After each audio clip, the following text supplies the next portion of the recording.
Hi, Jenna. Well, hi, Shelby. Welcome back, friends. Back.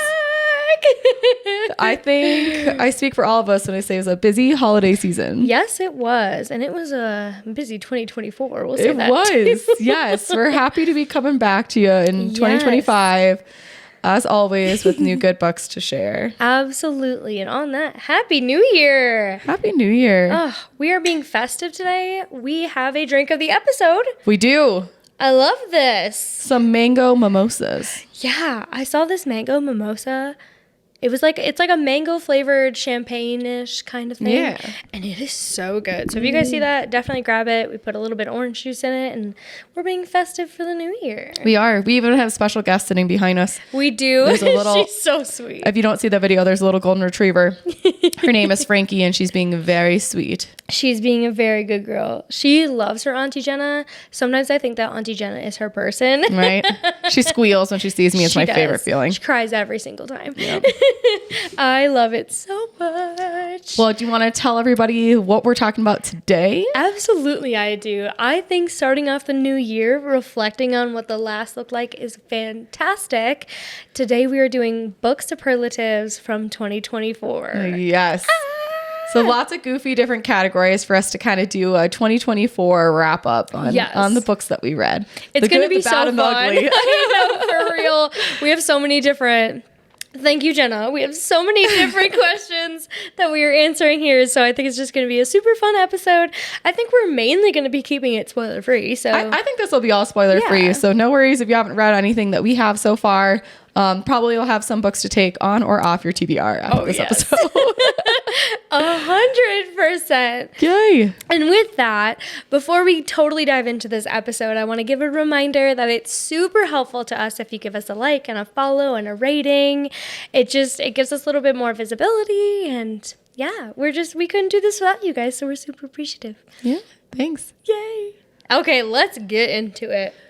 Well, since we were already talking about Frankie and her little cries for me, maybe we should start us off with the book that's the most likely to make you cry that you read this year. Oh my God. The book that is most likely to make me cry from 2024 is A Study in Drowning by Ava Reed. Oh, yeah? I haven't read that one yet. It's a really good one. I don't know if it's totally up your alley. Yeah. But for me, it was kind of a lot like Divine Rivals in that like writing sense. Okay. So it's very lyrical. It's very emotional. And I absolutely adored it. Yeah. Oh, so is it like happy tears or is it actually like heartbreaking tears? Oh, it's heartbreaking tears. Oh, it is yeah. heartbreaking tears. Oh. It's one of those. Yeah. Sometimes I have a tough time with those for sure. Right? Oh, man. What was your book that's most likely to make you cry? The book that actually made me cry in 2024, which there aren't very many that do that, was Twisted Fate and Twin Flame by Liz Hambleton. It's on KU if you have Kindle Unlimited. I don't even remember how I ended up like picking these up to download them on my Kindle. I don't hear anybody talk about them. I've never even heard of them. But yeah, it's like a romance with a very small fantasy element. So I guess urban fantasy, I guess. So it's like mostly real world. Yeah. But it's like heartbreaking, but hopeful, but sad, like but positive all at the same time. And it just really pulls at your heartstrings. What was that called again? That was Twisted Fate and Twin Flame. Oh my And I say that because Twin Flame is the one that actually made me cry. That's the second in the duology. But like, obviously you read them together. Absolutely. Yeah, highly recommend them. They were really good books, but they definitely made me like sob. Good to know. So I love books that make me sob. And if you guys have been listening to us for a while, you would know that I love books that make me sob. So I'm adding to my DVR. Love it. All right. Well, kind of on that note too, then, what's the book that's most likely to indicate that you need therapy? There are a lot of, especially, some of the romance books, they get a little, we'll say quirky. Yeah. Dark sometimes. And I'll say this one, I think I'd be embarrassed to tell most people that I've read it, but it's beautiful. So that was Bull Moon Rising by Ruby Dixon. So, our favorite little blue aliens, right? Ice Planet Barbarians? Yes, Ice Planet. This is the same author as Ice Planet Barbarians.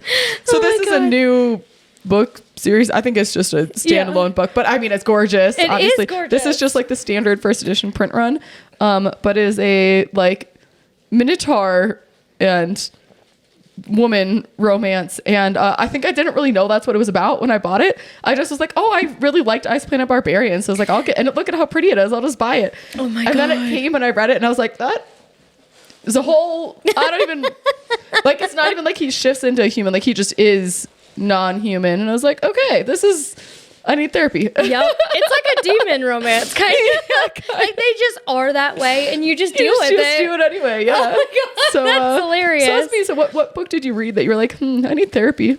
So this one was on a very different note. The book that I have that indicates that I need therapy is the U World RX Prep 2024 Netflix course book.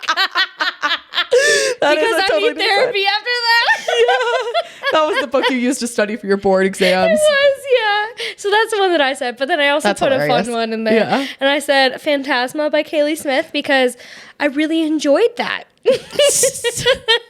Yeah, I had a feeling that one would make an appearance on this list. Oh, it makes a couple of appearances I figured, yeah. Oh my gosh. Yeah, that's one I definitely am like, unless I know you like that type of book, I'm not recommending that to you. 100%. Right? 100%. Well, okay. So then on the flip side, maybe that one's not for everybody. But what's a nice, let's say, clean book that you would be most likely recommend to family or like a coworker or something like that? For this one, the book that I would be most likely to recommend to a coworker or family member is Part of Your World by Abby Jimenez. Yeah, that's a sweet one. Right? It's sweet. It doesn't have too much smut. It's not that dirty. It's got like some emotion to it, but it's not that hard. And so I felt like it would be a really good one for like anybody can read this. So that's why I put that on there. What's yours? What would you recommend to everyone, basically? I had two on this list. So one of them is Red Rising by Pierce Brown. I love that. You're probably going to you have heard us talk about this a lot. We're going to continue to talk about it forever. But I also just feel like more people need to give sci-fi a chance. Yes. And I think this is a really good like way to get into sci-fi because it's just such a phenomenal book. And for me, I was like, because there's not really romance in it. And I was like, okay, it's nice and clean from that perspective. So that was one. And then the other one is Vicious by V.E. Schwab. Yes. So that's the one that's just a duology. And I think I know a lot of people who really enjoyed The Boys, the show on Amazon Prime. Yeah. Oh, I love and that show. I think if you liked that show, you'll love that book. It's like very, like we accidentally made ourselves into superheroes, but like now we have like a vendetta against each other kind of thing. And so it's like, it's very dark. And again, no the romance bits. Yes, no spice. So no trigger warnings. Yeah, so I think so that's, and it's just a really interesting story. So that's another one that I would recommend to that's awesome. A cleaner audience. Do you think you would reread it? Yeah. That's amazing. Talking about rereading. Yeah. What book do you think you'd be the most likely to reread that you read this year? So I couldn't just pick one because I felt like I had a huge range of books this year. So I had like the really good and the not so good. And I think for my most likely to reread, I picked 3 of them. I literally could not narrow it down. So I have When the Moon Hatched by Sarah A. Parker, Spark of the Everflame by Penn Cole. I listened to up until where it's at right now. So I have listened to everything that we have. But sometimes I've realized that if I just listen to it and I'm not like also reading it, I don't comprehend as much. And so I think this is a series that I really want to go back and actually read on paper. Yeah, you think it'll take more out of it. I 100% think so. And this one comes as no surprise to us, is Quicksilver. Yeah. And I think, so I also just listened to the audiobook. Nice. On my way to and from Minnesota. And oh my God, it was so good. Nice. And I will 100% be rereading it within the next month. Oh, yeah. Excellent choice. Excellent choice. What do you have? What's your most likely to reread for 2024? My most likely to reread from 2024 is The Wave Kings by Brandon Sanderson. And I know that this is a chunk, but it's kind of like when you reread SGM and there's like so much going on that like the little connections that you don't necessarily catch the first time you go back and read it. I feel like that's what would happen if I go back and read The Way of Kings again, because it is very confusing for the first few hundred pages. Like you kind of have no idea what's going on or what anything means. And so I think that if I went back to read it now, all of that would be more meaningful. Yeah. And I remember there being a couple chapters on like some different locations or some different characters that we haven't seen a ton from yet. And granted, I haven't read Wind and Truth, so don't tell me if there's something coming up there. But so there's some pieces there that I kind of want to remind myself that I didn't just make that up in my head and that it was really there, because Brandon Sanderson's really intentional about what he puts where in books. Yeah. And so if it hasn't come up again, I think it's going to. So that's why I'm like, I think it'd be a fun one to reread, because I think that I'll get more out of it. I definitely feel that way too. I feel like when we did our SJM rereads, we caught so many different things. Yeah. Even with like Iron Flame too. Right. So many new things when you reread it the second time. Who would have thought? Because I think before 2024, neither one of us had reread a book ever. I had never reread a book ever. Right. Yeah. And now I'm like, maybe I want to reread that again. Right. Yeah, for sure. So that's definitely my reread. I love that. The Way of Kings is very long, so obviously it took a while, but what was the book that you read the fastest? The book that I read the fastest, I literally read it in one sitting. It is called The Other Side of the Mirror by Dana Evan. Ooh. Or Dana Evan. This is the first book in the Mirrored trilogy. I literally read it in one sitting. It was so good. The main quote that hooked me in was, "What if the fairy tale was always a lie?" Ooh. I know. So I got this as an art copy from NerdFam, I believe that it was. And I devoured it. I thought it was so good. It was like one of those where it's a really easy read. Right. So it's like super easy to devour. Yes. It was great. I loved it. Yeah. Nice. That's my fastest. What did you read the fastest? My fastest, to be fair, it was also a novella, but it did have me hooked the whole time. And that was called Thrum by Meg Smitherman. And it's a sci-fi horror romance ? And I'll just leave it at that. Like, this book is wild. Like, really? It's like so unsettling. Like, you just get the like heebie-jeebies reading it. Oh my gosh. But it's really good. It's only like 120 pages. And I read it in like less than 2 hours. I was like, just like blowing through it. It was really, really good. And like, I really didn't know, like, there was like some little twists in there that I like really didn't see coming. And it builds so, like, fits so much in 120 pages. It was definitely like in the top for novellas I've ever read. Seriously? And I read it so fast. That is wild. That makes me want to add it to my Kindle immediately. Yeah, it is a good one to add. Again, because it's such a nice fast read too. Oh my gosh. Okay, adding to TBR as always. That's amazing. Yeah. So what book took you the longest? It took me the longest, and I could hold up Brandon Sanderson again, was Rhythm of War. And it's not necessarily that it was bad, but it was... it's like almost 1,300 pages, and that's a long book, and it's like it's dense too. Like there's a lot going on, but there's also like 400 pages of just like life is depressing and nothing will ever be good again. Oh my god, that's so hard. So it gets really heavy for a while in the middle there. Like it's a very, very heavy book for a lot of it. 1,300 pages. It's a long book too. So it took me 6 weeks. Oh my god! It literally took me 6 weeks. And I was reading other things in between, you know. But yeah, it was long. It was really long. Is that the longest book you've ever read? God, I mean, it's got to be. I can't imagine any book that's longer than that. Right? Oh my god. Yeah. What about you? What took you the longest to read? My longest read in 2024 was House of Flame and Shadow by Sarah J. Maas. It literally also took me 6 weeks, and I think it's like 800 pages. Yeah. That was a tough one to get through. Yeah, if you want our thoughts on that, later. You can watch the episode. Oh yeah, definitely. It'll also come up later in this episode. So here we go. Big feelings on that one. Very big feelings, which is so unfortunate. Ugh. But okay, so we have the book that was the shortest, the book that was the longest. What was the most likely to put you to sleep? Also, how did you choose this one? Because I would be reading it at night and I literally would fall asleep while I was reading it. That's hilarious. So I'm really sad about this because this was a pretty anticipated read for me. I really thought it was going to be super up my alley, and that's This Is How You Lose the Time War by Max Gladstone. Also a novella. This is 140 pages or something. Okay, 200 pages.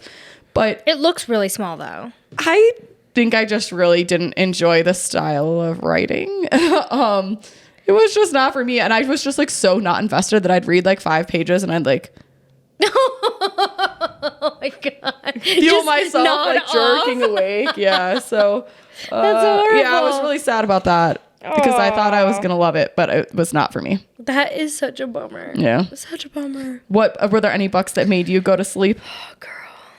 This was so sad because this was one of our book club picks. This is The Familiar. I knew you were going to say that.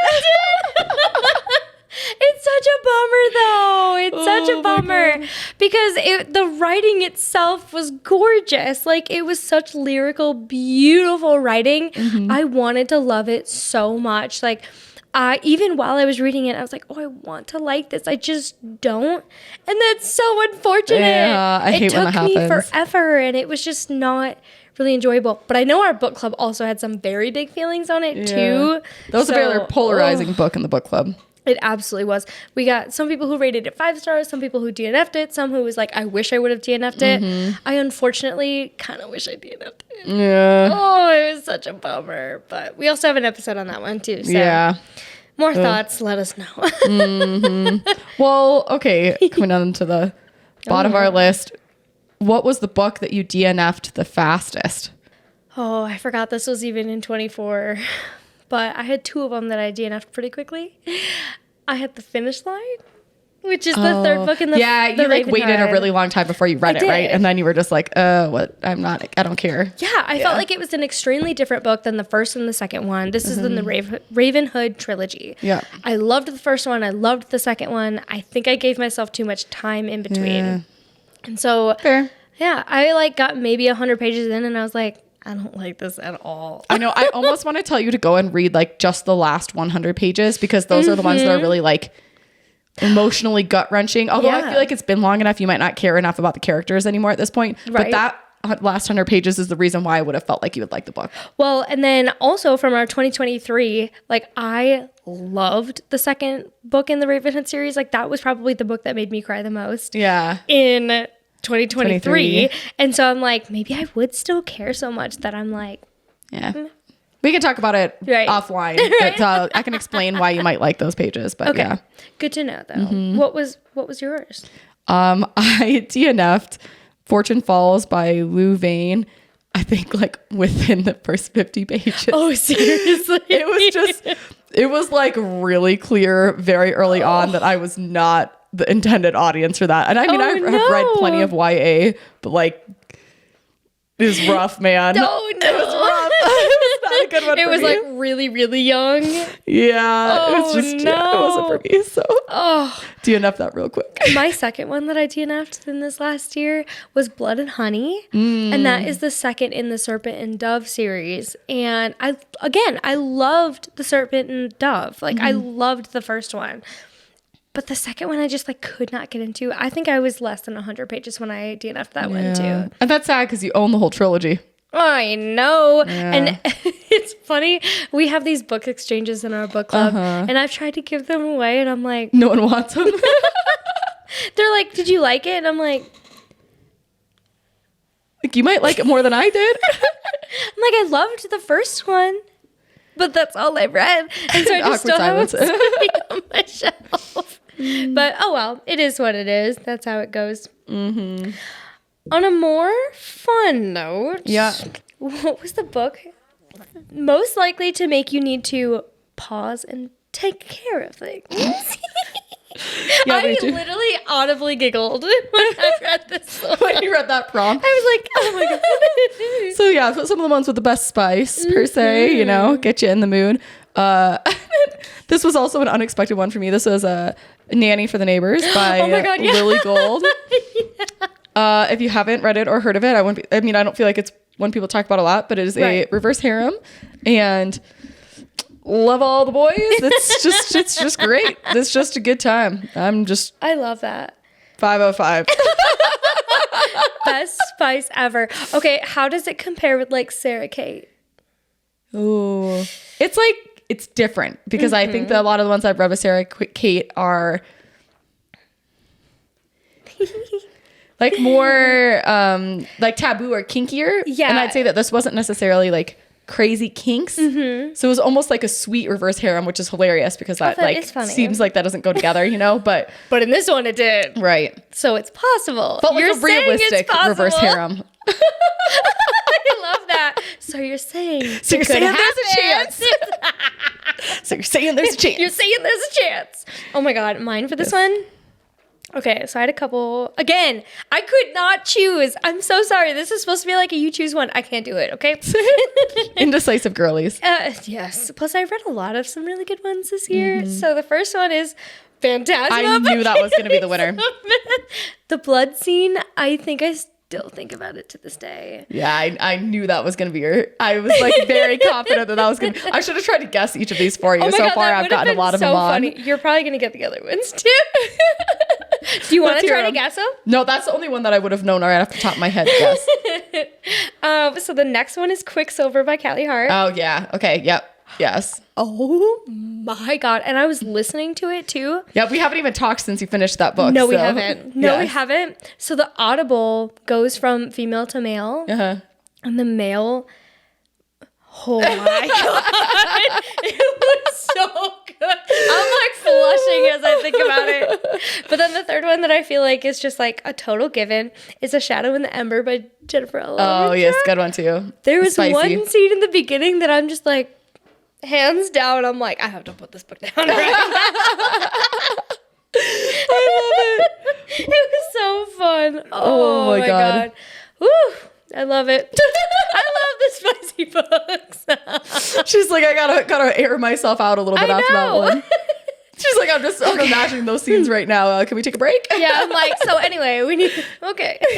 Well, okay. So what was your best dressed book of 2024? What was the prettiest cover for you? Well, I actually have this one in front of me, which is really awesome. So I have When the Moon Hatched by Sarah A. Parker, and it's beautiful. Gorgeous. It is literally gorgeous. Oh, I love it so much. I love it. I'm also like a bluey green girly, so I am like obsessed with this. I know, and I love that the hardcovers that a lot of them have the blue edge too. So not only was it pretty on the front, but pretty on the side. Not only is it a great book, it has a beautiful cover. Yeah.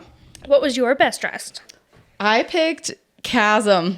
We love Stacy, and I'm sure you've seen that we've posted episodes on those ones as well. But 100%. I just think this one's gorgeous. I love the night sky part of it. I love the little like snowy edges of the mountains on it. I just think it's gorgeous. It is so pretty, and it's got the fun edges on it too. The one that we have has, and it's like holographic too on like where the white parts would be, which I think is cool. And I also love that the entire trilogy fits together. Like it all looks so pretty when it's next to each other. Oh. Yep. I totally agree with that choice. Prettiest book. Prettiest books for sure.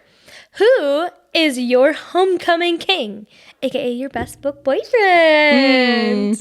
Okay, so I have two because like kind of different kinds. So I've got one for like from the rom-com side, so let's say a more like realistic, you know, like I would actually enjoy having him as a book boyfriend, and that's Danielle Grant from Part of Your World by Abby Jimenez. Oh yes, sweet baby angel. Sweet baby angel with the goat and PJs and stuff. Like, come on. My just God. He's like making breakfast for her in their B&B. Like so precious. Oh my gosh. Coming up to surprise her when he thinks she's getting promoted at work. Like so precious. Yes, he was super precious.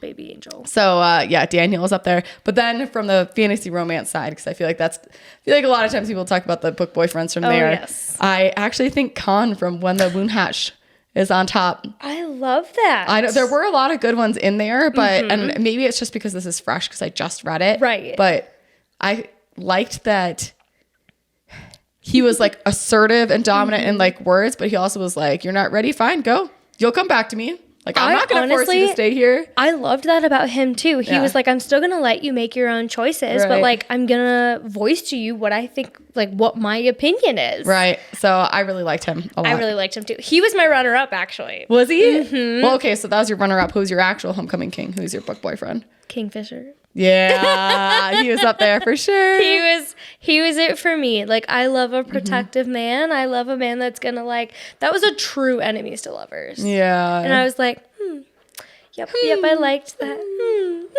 So sweet, good ones. So, who was your homecoming queen then? Okay, my homecoming queen, which was my favorite female main character. My favorite FMC was Misha from The Songbird and the Heart of Stone. Mine too. I think we talked about this in our episode for this book too, that we just both felt so much the same as Misha did in a lot of this book. And 100%. So I really enjoyed her journey and who she was as a person through the book too. So by far, Misha was my favorite. Who was yours? Same. The same? It was Misha. Yay. It was Misha. Yay. I loved her so much. I love that she was like this people pleaser and she was like kind of trying to get over that. But she had such a growth during this book that I just loved it so much. I'm such a sucker for that. I know. I think that's one of my favorite things about Carissa Broadbent is I've liked the female main character in all of the books I've read by her. Good to know. I love that so much. Oh my God. Yeah, Misha has a special place in my heart for sure. Oh my God. I love it so much. For sure.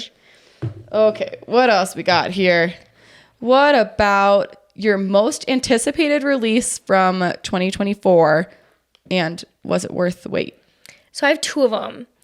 The first one, probably my most anticipated from the beginning of the year, was House of Flame and Shadow. That one did not live up to the hype. Unfortunately, I have so many not great thoughts on this book. We have like 4 episodes on it. Go ahead and go watch those. Right. But then my second one was actually The Songbird and the Heart of Stone. And that one blew it out of the water. That one was like so good to me. I totally agree. Honestly, pretty much the same. I also had House of Flame and Shadow for this one. And also was sadly underwhelmed with where it went. And I also had been looking forward to Songbird, and I really loved that one too. Yeah, I was excited for that one. I feel like because I love the Crowns of Neaxia series so much, like it really shaped so much on like what the next series was going to look like from her. And I just immediately yes. So what was your most surprising book of the year? Ooh, okay. So my most surprising book, meaning the book that I didn't expect to be as good as it was Shattered Vow by Eva Chase. Ooh. It again, one of those ones that I downloaded on Kindle Unlimited. Don't remember who on TikTok convinced me to download it. Yeah. Had it on my Kindle for like a year. And then I read it and I was like, I rated it way higher than the average rating, and really? I loved it. Yeah, I mean, I think the average rating is like maybe 3.7 or something like that. Oh my gosh. I gave it 5 stars. Like, you did! I thought it was really good. I really enjoyed it. I mean, not that it's like the highest of quality of writing, but it was like a very enjoyable book to me. Okay, but we've talked about too that like we go off of our enjoyment. Yeah. It could be like the worst written book, but like we'll still give it 5 stars. If we're having a good time, for sure. And that was one where I was definitely not expecting to like it as much as I did, and I was very happy. Oh my gosh, I love that. Yeah. I'm so excited about that for you. Yeah. What about you? What was your most surprising book? The Crave series by Tracy Wolf. I mean, they're really popular books, but I didn't expect to like them as much as I did either. Right. Like, I knew that they were going to be super YA. I knew that going into it. But at the same time, it was so funny. Yeah. It was so funny. I really enjoyed myself. So that's what I went off of as well. Oh, I wasn't expecting that one for you, but I do really like that one. Yeah, it was super fun. Oh my gosh. So who is your new auto-buy author? So like the author that you're going to auto-buy from in 2024? I surprised myself with this one, but V.E. Schwab. And I say that because a lot of people loved The Invisible Life of Addie LaRue, and that's like one of their all-time favorite books, period. And I thought it was just okay. Yeah. And so I think I always had that book in mind when I thought of V.E. Schwab. And I had read Gallant also, which I was like, it was just okay.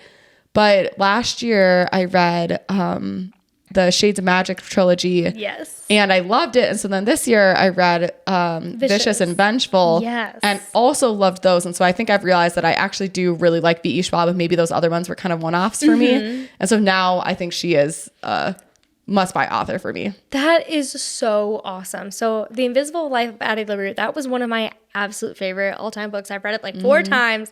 I love that book. I haven't read anything else. Yeah, I'm excited for you to pick up some of the others. They're really, I think they're really good. I'm so excited to pick them up. And I think we have those in our New Year's plans, so we will see. I love it so much. Yay. What about you?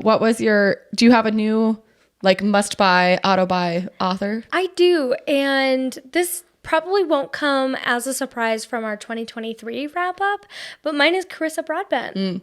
And I think I would have already been there at 2023, but I think after coming back to Songbird and Heart of Stone, it just like, it really got something within me. And I feel like I'm just, anything she writes, I'm going to pick up and I'm going to buy. Do you think that means you'll prioritize picking up Daughter of No Worlds? 100%. Yeah. 100%. It stares at me on my shelf because I have like a couple of bookshelves, but the one in my living room, I sit and look at it all the time and I'm like, I need to pick that up. I do think you're going to really love that series too. It's a really good one. There's like some dark moments, but like in a good way that makes you like reflect on war and the impact of war and stuff. But it's really good. That makes me so excited. And she's just such an incredible writer. Like, big fan. Give me it. Give it to me. What was your most underrated book? Ooh, my most underrated book is 5 Broken Blades by Meg Corland.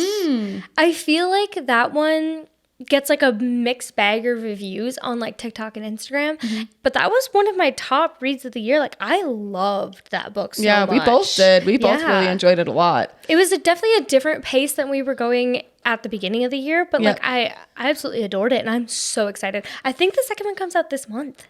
Yeah, it comes out in January. Oh my God, that's so exciting. Yeah, I'm super pumped. I think that 5 Broken Blades was one of those books where it was nice to have an arc and read it before other people did, because then nobody else's opinions impacted my opinion on the book, which was kind of nice. Yes, I 100% agree with you. Yeah, because otherwise you like see ratings and you're like, oh, it's only a, 3 stars, well, I'm just not even going to pick it up or something, right? Like you'll write it off. And so it kind of gives you fresh eyes going towards it. Right. And I think we both used that like to our advantage because both of us rated it really high. Yeah, that was a good one. What's your most underrated book of the year? Mine is, I'll call it just most underrated series, and that's The Protector Guild by Gray Holborn. I got this also as a like gifted copy. This is like the first 3 books bound in one. And I love those. While it's like definitely in some ways written kind of young, like, man, I'm just having a fun time with these. I think I've read like 4 or 5 of them in the series. There's like 9 in the series. Oh my gosh. Like they're just a fun time. And I think that people don't talk about it, but it feels like exactly the type of story that a lot of our fantasy romance readers enjoy. And I don't know. So you're saying this could be a TikTok hit? I think so. Yeah, I think it deserves to be. That's fun. Crazy that people aren't talking about it. They're all so short. I think they're kind of underrated. Oh my they're gosh. Fun. So The Protector Guild by Gray Holborn. Yep. That sounds amazing. Oh my God, that's so fun. On a different type of a note, what was your favorite book that we did a podcast episode on? And I didn't actually, I didn't read this correctly. Oh. I just did what was our favorite podcast episode that we did. Oh, well, that's fair too. I want to know that one too. Why don't you answer that first? So I had 2 of them. 2 of the episodes that we did this year were my favorites. The first one was our interview that we did with Stacey McKeown because I love her. And I guess I love her series too. So I guess I could put that as the book. Yeah. Mine was, you were just talking about it, 5 Broken Blades. Oh my gosh. I think because it's sometimes fun when we have differing opinions on books. Yeah. But there haven't been a lot where we're like both really on the same page. Yes. And I think we both really loved this book. So that was super fun. It was so good. Yeah. So I think that was my favorite one that we did a podcast episode on. And I honestly think that was the book that got us out of the SJM Hofast reading slump. Yeah. We both love 5 Broken Blades. And I am really excited for the next one to come out. I got to make sure I have that pre-ordered. I don't actually know if I do. I don't know if I do either. But I know Target has like the pretty edges too. So. Yeah. Pretty edges for all of them. Thank you, Red Tower, for always pretty edges on your books. Thank you. But the second one that I had that was our favorite podcast episode we did of this last year was the Intro to Genres. I know. We had 2 episodes on it and they were like different types of genres. But I feel like you guys all loved it too. But like I loved filming stuff like that. And it was a fun one. Sometimes those like really fun episodes are fun to break up like the day-to-day reading. Like, yeah. Oh, those are good ones. Yeah, I hadn't meant it that way, but I'm glad that you you wrote that down. Oh, fun. Okay, well, as we're talking about the podcast and what we're reading for next year, what book are you most likely to force me to read or like me to have you read in 2025? The Spark of the Everflame by Yeah? Penn Cole. I was going to say, you said you wanted to reread it, which made me think that maybe that was going to be up that list. I would read that for sure. And honestly, everybody has said so many good things about it. I know that I think it's Fantasy Fangirls are doing their next series on that book. Oh, and I fun. feel like it would be super fun to maybe like jump in on that a little bit Yeah. and like kind of do it with them. Oh, fun. Yeah, no, I would definitely pick that one up for next year. That's super fun. Or for this year, I mean. Yeah. What's yours that you would reread? I have Calamity by Constance Fay that I already gifted to Shelby for Christmas. This is my copy now. So I am forcing her to read that in 2025. I loved it. yeah. The third one, Chaos, comes out in March. And also Constance lives in Colorado and works in medtech too. So Oh my God. so I just also have a little bit of like, oh my God, amazing. kindred spirits, you know? You're like, can we be friends? Can we be friends, please? So, and it's just fun. It's like a sci-fi romance, but I mean, I don't want to say laid on the sci-fi. It's definitely sci-fi, but Yeah. it's like much more about the romance than it is about the sci-fi. that. And they're good. Oh I think my they're really God, good. I'm so excited. I'm so excited. Yes. That's going to be so fun. I'm excited to make you read it. I don't think you're going to have to force me too hard. I love it. Okay. What was your best non-fantasy / sci-fi book? Because I think both of us read mostly sci-fi and fantasy. Yep. So what else did you read? I have Part of Your World by Abby Jimenez. I already talked about this one from Daniel, but I don't read a ton of rom-coms, and I love this. I ate this up. Yeah, it was so Specifically, the good. book club girls were like, you guys have to read these books. And we did. And they were right. And now They were we've right. read 2 or 3 of them. So I've only read the first one. I still haven't read yours truly. And I haven't read Just for the Summer either. Yeah. Because I wanted to go in order. But I was just in Minnesota and I was going to try to go to Nadia Cakes because I saw on her TikTok that she had like all these signed books. copies. But I unfortunately never made it to Woodbury. And so no I worries. never made it. I was so Yeah. bummed. I was so bummed. But as Woodbury girlies, we love that. We absolutely love do. Nadia Cakes too. If you live in 100%. Minnesota, you should go have some cakes.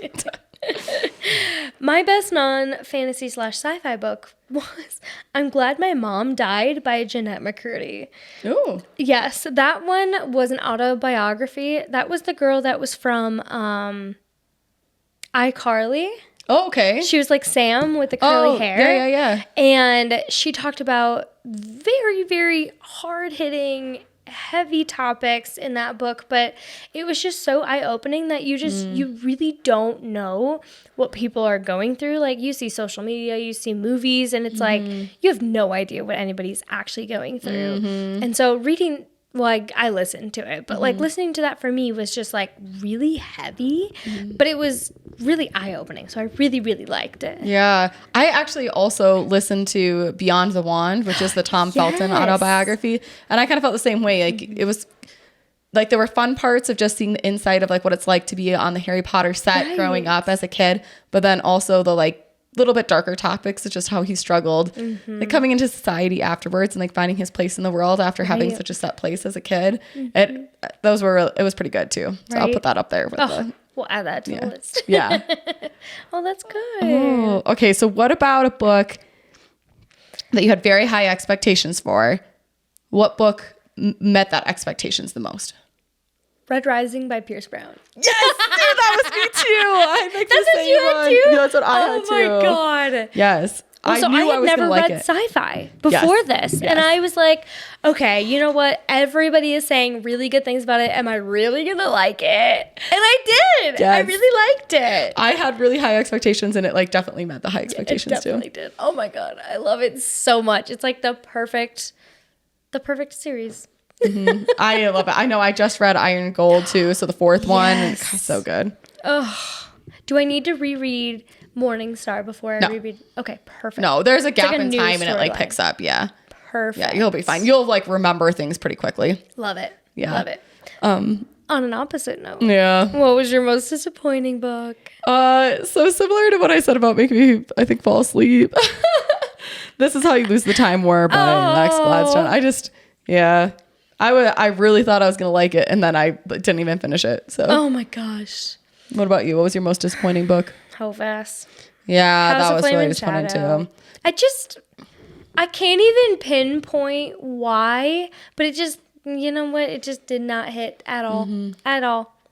The only reason I did, because I almost had Service Model by Adrienne Chavarsky too, but I finished OFAS and Service Model, and so I was like, I didn't even finish. Yeah.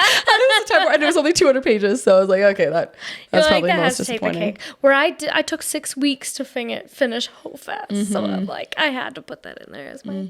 Unfortunate. But what was the book that made you physically react the most? Like gasp, laugh, cry, scream. I put Oathbringer by Brandon Sanderson. Oh, yes. Because there are some like moments that make you laugh, but there are also a lot where you're like, like, oh my god, like you like feel yourself like cringing and stuff, like being like way too excited, way too into it. And James is always like, what the fuck are you reading over there? I know. And then it's like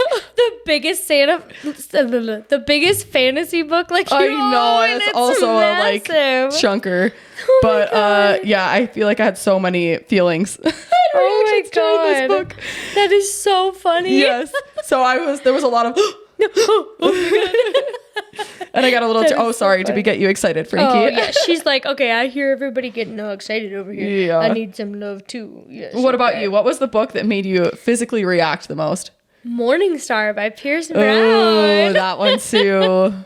I feel like there was just these pieces at the end where I was like, oh my god, oh my god, oh my god. And then I cried and I laughed and I was like, all in like the span of like 50 pages. Yes. And so I feel like that's the one that came to mind first. So I had for sure. That one would be up there for me too. I also reacted a lot during that one. That was such a good one. That was such a good one. Oh my goodness. So what, you sounded like you read a lot of audiobooks this year. What was the best narration? It doesn't even come close. Ooh. Quicksilver. Yeah? That was the best audiobook I have listened to this entire year. I was kind of saying earlier that like there's 2 narrators and the guy does a lot of different parts. And so like he plays a lot of different characters very, very well, but then you just have like the main female character. And so I feel like it all fit in so well while giving you different perspectives at the same time. It was absolutely incredible. It might be the best audiobook that I've listened to of all time. Oh, good. Okay. Well, that's good to know. I've also heard people say, don't read it, listen to the audiobook. Ooh. So nice. Good to know. I'd say my top audiobook, because I didn't really listen to very many audiobooks at all until this year, and I think I read like 3 or 4. Yeah. But was definitely On a Quiet Street by Serafina Nova Glass. Ooh. So this is a thriller. Okay. And there are 2 or 3 different narrators. Now I'm trying to remember how many. I listened to it a while ago. Awesome. But because there's like 6 different main characters, it was like very useful that it was different narrators in there, and the voices were like so distinct, and like the tone and stuff of like how the narrator was like speaking when it was like in that character's thoughts made it like so much more obvious who it was, and I feel like it added so much personality to each of the characters. So it was really good. That's almost like Quicksilver in that one, I feel like is almost like these like graphic audio novels that we've had, and like they have like an entire cast. Like that's how I feel like. That's so cool, and it's so fun to listen to. Yeah. So if you like thrillers, On a Quiet Street, definitely. And in general, I think I gave it 4 or 4.5 stars. I really liked it. That sounds amazing. Yeah. And you're like not an audiobook girly too. No, so for I'm you not. to put it so high is amazing. Who is your most memorable character from 2024?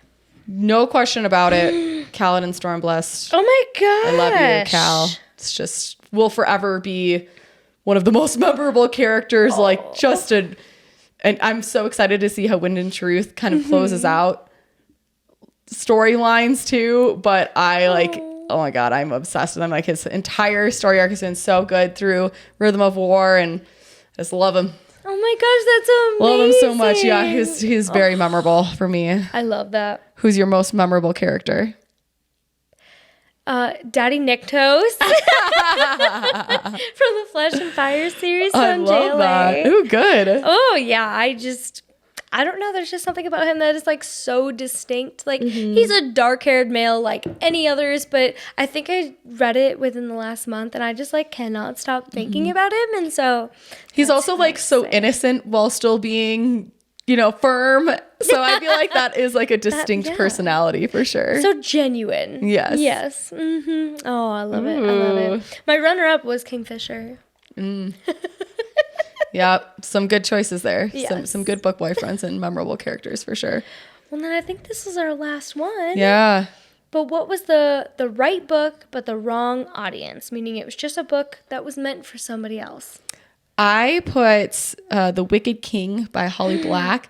So I read The Cruel Prince last year, and I started The Wicked King, and I just like had it sitting unfinished for a while. And I can like objectively see why people enjoy those books. I think I just would have liked it better when I was younger. That is hilarious you say that, because I read The Wicked King and I have not picked up the third one, and I feel like kind of the same way. Yeah, like it's not that I thought it was a bad book or anything. Just young. It was, it just wasn't, I don't know. It didn't click for me as much. I was reading other books that I felt like fit more my style now. Yeah, and that one just wasn't one of them. Yeah. But that's one that I think that other people would really enjoy.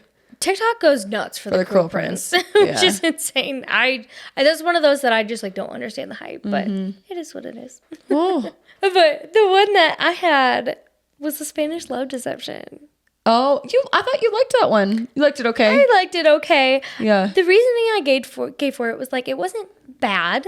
It just, I think I like more darker romances, and I feel like he was too like puppy dog energy kind of, and like I'll fall, do whatever you want me to. Too puppy dog obsessed. Yeah, and so like thinking back on it, I was like, meh, I just think the sweet little kind romances maybe just not be as much for me. You're not into the golden retrievers as much. Which is hilarious, because I already have a golden retriever. She already has a golden retriever, so she doesn't need another one. Yeah. She doesn't need it in her book I need boyfriend. a strong man.